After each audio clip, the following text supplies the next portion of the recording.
Break के बाद एक बार फिर आपका स्वागत है। संजय जी, आपसे हम बात कर रहे थे विधानसभा चुनाव को लेकर। बीएसपी की इस वक्त यूपी में सरकार है और यूपी के सुल्तानपुर से आप खुद सांसद हैं।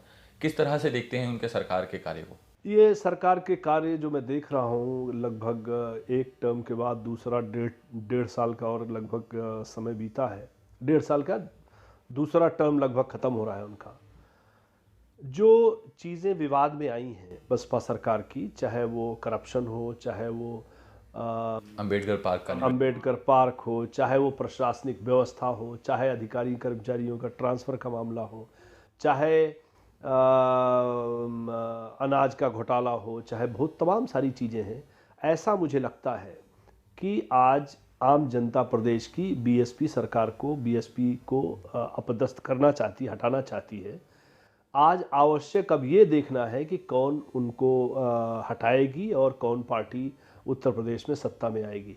लेकिन इस पॉइंट का विवाद अब नहीं है कि बीएसपी आदमी के जनमानस के दिमाग से उतर चुकी है। तो क्या यूपी में बदलाव आएगा, यानी कि आपका कहना मतलब है? मुझे लगता है कि बदलाव आना चाहिए, लेकिन अभी ये स्पष्ट नहीं दिखाई देता कि कैसे आएगा बदलाव और कौन बदलाव लाएगा। एक बात और कि अगर कांग्रेस बहुमत में आती है और सरकार बनाने के लिए वहाँ पर दावा पेश करती है, तो क्या ऐसे में अगर उसे थोड़ा समर्थन की जरूरत होती है तो एसपी से समर्थन लेगी? देखिए, पॉलिसी के डिसीजन है, ये पार्टी हाईकमान इस पर डिसाइड करेगा। लेकिन एक चीज़ जो स्पष्ट दिखाई देती है कि हम चुनाव के पूर्व किसी पार्टी से कोई समझौता नहीं करना चाहते। एक बात और कि फिलहाल मौजूदा सरकार बीएसपी की है यूपी में, और चाहे कुछ भी कहें वहाँ पर काम जो भी उन्होंने किए बीएसपी जो है आने वाले चुनावों में उन्हें दिखाएगी। तो ऐसे में कांग्रेस की रणनीति क्या है? कांग्रेस किस तरह से रणनीति तैयार करिए? प्रदेश कांग्रेस की बात ऐसा है कि अभी जो चुनाव जिला पंचायत के हुए हैं, इसमें लगभग हमें जहाँ तक जानकारी है 20 जिलों से भी ज़्यादा जिलों में लोग अनअपोज्ड बसपा के उम्मीदवार जीत के आए हैं।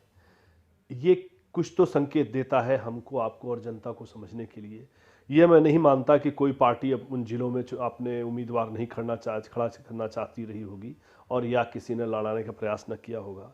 लेकिन जो अनअपोज्ड इस प्रजातंत्र में भी इतने जिलों में जितवा ले रहा है, इसके माने कि वो किस तरह से जितवा रहा है, ये आपको भी समझने की आवश्यकता है, हम भी समझते हैं।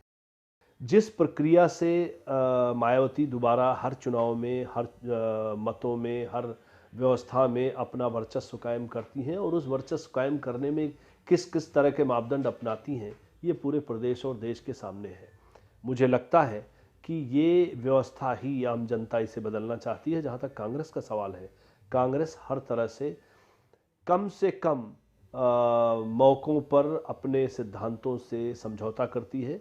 आज भी हम अपने सिद्धांतों पर चल करके प्रजातंत्र में, इस देश में एक सही व्यवस्था कायम करना चाहती है और उसको हम परसू कर रहे हैं। हमें लगता है कि उसके माध्यम से आज कांग्रेस ही इस बदलाव को लाएगी। एक बात और कि बिहार चुनाव जब होने थे, विधानसभा चुनाव हुए, तो उससे पहले सोनिया गांधी जी जो वहाँ रैली करके आई, कांग्रेस के जो युवराज माने जाते हैं राहुल गांधी, वो लगातार वहाँ पे गए, लेकिन कोई जादू नहीं चला, बल्कि जो सीटें थी वो थोड़ी और कम हो गई। तो क्या लगता है यूपी में कांग्रेस का जादू चलेगा, और खासतौर पर राहुल गांधी का? बिहार में आम जनता ने जो सबसे बड़ी बात थी कि वहाँ पर वो लालू को हटाना चाहती थी जनता, और हमें लगता है कांग्रेस को सेटबैक इसलिए रहा कि कांग्रेस बहुत दिनों से लालू के साथ वहाँ रही, और आज चूंकि हमने तो फैसला लिया कि हम लालू के साथ नहीं चलेंगे, लेकिन ये संदेश अभी बिहार में पहुँच नहीं पाया। अभी थोड़े हाल का ही ये फैसला था। ये इस दृष्टिकोण से बिहार को देखिए। जहाँ तक यूपी का मामला है, यूपी का इशू एकदम अलग है बिहार से। यहाँ पर दूसरे मसले हैं, दूसरी बातें हैं। मुझे नहीं लगता कि उसकी लाइट में आप इस बिहार उत्तर प्रदेश के चुनाव को। लेकिन कांग्रेस जब भी चुनाव लड़ती है, चाहे वो विधानसभा चुनाव हो या फिर लोकसभा का, विकास के मुद्दे पे ही लड़ती है। इसलिए कि आज उत्तर प्रदेश में जो बेसिक आवश्यकताएं हैं, रोटी कपड़ा मकान, बिजली, सड़क, ये तमाम स्कूल, मेडिकल फैसिलिटीज़, आज भी उनका बुरा हाल है उत्तर प्रदेश में। इसलिए मैं समझता हूं कि जब तक ये मसले हल नहीं हो जाते, तब तक ये मुद्दे बने रहेंगे। एक बात और कि राहुल गांधी अमेठी से सांसद हैं और सोनिया जी रायबरेली से, लेकिन जो उनके अगर उनके एरिया में जाए उनके लोकसभा जो एरिया है वहाँ जाएं, तो वहाँ पर जो काम है वो अभी कम हुआ है। चाहे बात करें सड़क की या फिर बिजली की बात करें, पानी की। सही कहा आपने। और इसको सोनिया जी ने भी, राहुल जी ने भी अमेठी और रायबरेली में कई बार कहा है, बार बार कहा है कि आज भारत सरकार के जो पैसे जा रहे हैं उत्तर प्रदेश में, उन पैसों का पूर्ण तरह से, हर तरह से उनका दुरुपयोग हो रहा है। आज चाहे नरेगा मनरेगा का मामला देखिए, चाहे बिजली का देखिए, चाहे पानी का देखिए, चाहे सड़क का देखिए, हर जगह जब लखनऊ से ही 20-25-30% कट जाएगा और जिलों में जाकर के पैसा इंजीनियर काटेंगे 10-20%, तो 30-35% अगर किसी स्कीम में पैसा लगेगा तो उसका हाल जो होगा वो आपके सामने है।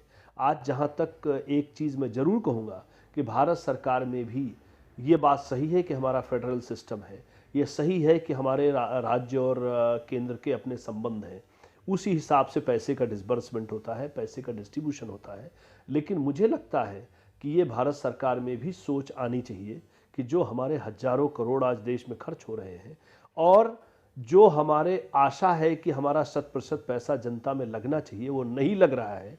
केंद्र सरकार के तमाम सारे रिव्यू के कमीशंस भी गए, जांच भी हुई, कई जिलों में पता भी चला और इसके बावजूद भी हम नहीं समझते कि अगर ऐसी व्यवस्था हो रही है तो ये हमें भी केंद्र में भी इसके बारे में सोचना चाहिए। यानी आपका कहने का मतलब ये है कि जो नरेगा का पैसा यूपी में जाता है या फिर दूसरे फंड का जो पैसा है यूपी में जाता है, वो जमीनी स्तर पर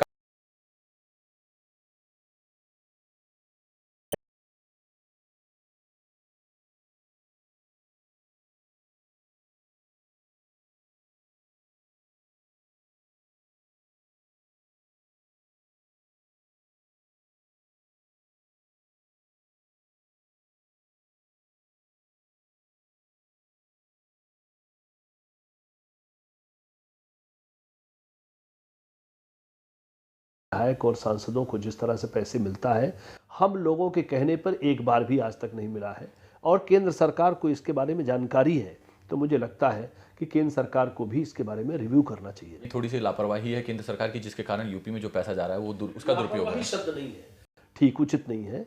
इसमें कोई न कोई नियम में परिवर्तन ला करके, अगर भ्रष्ट प्रदेश में सरकार है तो उस पैसे को बचा करके जनता के हित में ही लग सके, ऐसा कोई प्राविधान सोचना चाहिए। चलिए, नियम बनना चाहिए, दुरुपयोग ना हो पैसे का केंद्र सरकार के। फिलहाल वक्त हो गया एक छोटे से ब्रेक का। ब्रेक के बाद जल्द लौट रहे हैं।